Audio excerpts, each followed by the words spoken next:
الفيلم بيبدأ بمشهد غامض، راجل بيغرق في خزان مية وواحد بيتفرج عليه وهو بيموت. المشهد ده هو نهاية القصة، لكن احنا لسه مش عارفين. القصة بتبتدي في لندن في أواخر القرن ال19، في عصر كان فيه عروض السحر والخداع في قمة شهرتها. الناس كانت بتتجمهر عشان تشوف السحرة وهم بيعملوا حاجات خارقة ومستحيلة. الفيلم بيحكي لنا قصة صراع مميت بين اتنين من أشهر السحارين في المجال، روبرت وألفريد. كانوا في الأول زمايل وأصحاب. الاتنين كانوا شباب طموحين بيشتغلوا كمساعدين لساحر مشهور اسمه ميلتون. شغلتهم كانت إن هم يكونوا نباتات في الجمهور، يعني ناس بتمثل إن هم من الناس اللي حاضرة عشان تساعد في الخدعة. بعدها بنروح لواحدة من أخطر الخدع اللي ممكن تشوفها. كانت مرات روبرت اللي اسمها جوليا بتشارك في خدعة الهروب من خزان مية وهي مربوطة بالحبال. الخدعة كانت بسيطة، لازم العقدة تكون سهلة عشان تقدر تفكها بسرعة تحت المية. لكن في عرض من العروض حصلت كارثة، جوليا نزلت في الخزان زي كل مرة، لكن المرة دي ما قدرتش تفك العقدة. روبرت وألفريد حاولوا يكسروا الإزاز ويطلعوها، لكن كان متأخر قوي، وجوليا غرقت قدام عيون جوزها. روبرت اتجنن من الحزن واتهم ألفريد إنه عمل عقدة مختلفة وصعبة وألفريد بيقسم له إن هو مش فاكر أني عقدة استخدمها. وده خلى روبرت يكرهه أكتر لأنه حس إنه مستهتر بموت مراته. من اللحظة دي الصداقة خلصت وبدأ صراع حياة أو موت بين الاتنين. بعد الحادثة دي كل واحد فيهم قرر يمشي في طريقه ويبقى ساحر مستقل. وألفريد كان عنده موهبة حقيقية وأبدع في اختراع خدع جديدة، لكن ما كانش عنده الكاريزما والشخصية المسرحية اللي تخطف قلوب الجمهور. على الجانب التاني روبرت كان ممثل من الطراز الأول، جذاب وعارف يخطف انتباه الناس، لكن ما كانش مبدع في اختراع الخدع. بعد كده بنشوف ألفريد اتجوز ست اسمها سارة وخلف منها بنت اسمها جيس. حياته العائلية كانت معقدة، ساعات كان بيبان حنين ومحب وساعات كان بارد وبعيد، وده كان بيحار مراته جدا. روبرت من ناحية تانية رغم نجاحه على المسرح كان عايش في هوس واحد بس، انه ينتقم من ألفريد ودمر حياته المهنية. الموضوع بالنسبة له ما كانش منافسة عادية، كان حرب شخصية. وفي يوم من الأيام ألفريد قدم خدعة جديدة خلت الناس كلها تتجنن. ألفريد كان مسميها الراجل المنقول. الخدعة كانت كفكرة بسيطة بس مستحيل تتعمل. ألفريد كان بيخش من باب في جنب المسرح والجمهور كان بيعد لحد 3، وفجأة يطلع من باب في الجنب التاني من المسرح، مسافة كبيرة جدا مستحيل حد يقطعها في ثانية واحدة. والجمهور اتجنن والنقاد اتكلموا عن الخدعة في كل مكان. ووسط الناس روبرت كان حاضر العرض وبص بعينيه وهو مش مصدق اللي شايفه. ازاي ألفريد عمل كده؟ ايه السر؟ الموضوع بقى هوس بالنسبة له، وروبرت كان عايز يعمل نفس الخدعة وحاول يستخدم بديل، وجاب راجل فعلا شبهه اسمه جيرالد عشان يعمل نفس الخدعة. الفكرة كانت سهلة، إن روبرت يدخل من الباب والبديل يخرج من الباب التاني، لكن المشكلة كانت إن جيرالد عايز ياخد نص المجد والشهرة، وده روبرت ما كانش مستعد يقبله. بعد ما روبرت ملقاش حل قرر إنه يبعت مساعدته أوليفيا، بنت حلوة ذكية، عشان تشتغل مع ألفريد كجاسوسة وتعرف سر الخدعة. وأوليفيا فعلا راحت لألفريد وقالت له إنها عايزة تشتغل معاه وهو وافق. لكن اللي حصل إن أوليفيا وقعت في حب ألفريد، أو على الأقل واحدة من شخصياته، وده اللي هنعرفه بعدين. وألفريد كمان حس بانجذاب ليها رغم إنه كان متجوز. العلاقة بين ألفريد ومراته سارة بدأت تتدهور أكتر وأكتر، خصوصا إنه كان بيتصرف بطريقتين مختلفتين تماما، مرة حنين ومرة بارد وقاسي.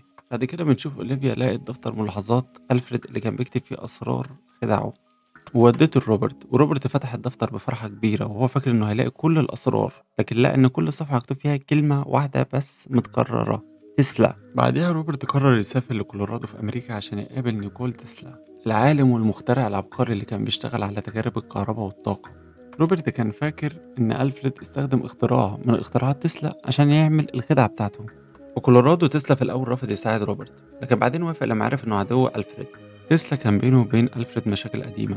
تسلا وعد روبرت إنه هيبني له آلة سحرية تقدر تعمل المستحيل. تسلا فضل شهور يشتغل على الآلة في معمله السري. المعمل كان مليان بتجارب كهربائية خطيرة جدا. في النهاية تسلا نجح في بناء آلة غريبة بتستخدم كهرباء عالية جدا. الآلة كانت بتعمل حاجة مرعبة قوي، تعمل نسخة طبق الأصل من أي حاجة تتحط فيها.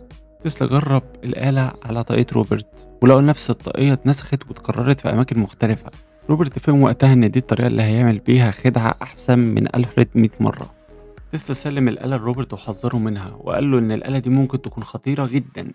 بعدها بنشوف روبرت رجع للندن ومعاه الآلة السحرية، وأجر مسرح لمدة 100 يوم عشان يقدم خدعة جديدة اسمها الراجل الحقيقي المنقول، نسخة محسنة من خدعة ألفريد.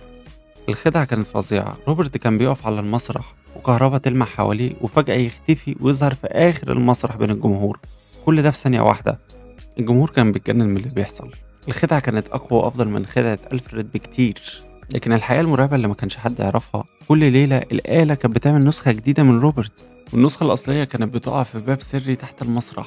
وبتنزل في خزان مية مقفول، والنسخة الجديدة كانت بتظهر في الجنب التاني من المسرح كأن مفيش أي حاجة. يعني ببساطة روبرت كان بيموت نفسه كل ليلة، والنسخة الجديدة اللي كانت بتكمل حياته. وألفريد حضر عرض من العروض متنكر عشان يعرف ازاي روبرت بيعمل الخدعة دي، ونزل تحت المسرح ولقى خزان مليان مية. وفي اللحظة دي بالظبط روبرت أو نسخة منه وقع في الخزان قدام عين ألفريد، وألفريد حاول ينقذه ويكسر الإزاز لكن اتأخر.